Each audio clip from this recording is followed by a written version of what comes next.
Is your BMW 3 Series key fob not working? The most common culprit is a dead battery. This video shows you how to easily replace the CR2032 battery in your 2006-2011 BMW 3 Series key fob.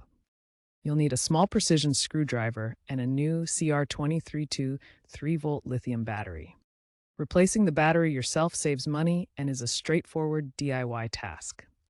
First, locate the small screw on the back of the key fob.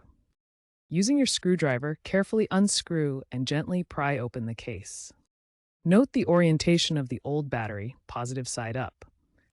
Remove the old battery and insert the new CR2032 battery with the positive side facing up. Reassemble the key fob and test to make sure it is functional. If it still doesn't work, you may have other issues.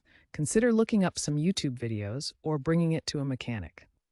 Make sure the batteries are recycled responsibly.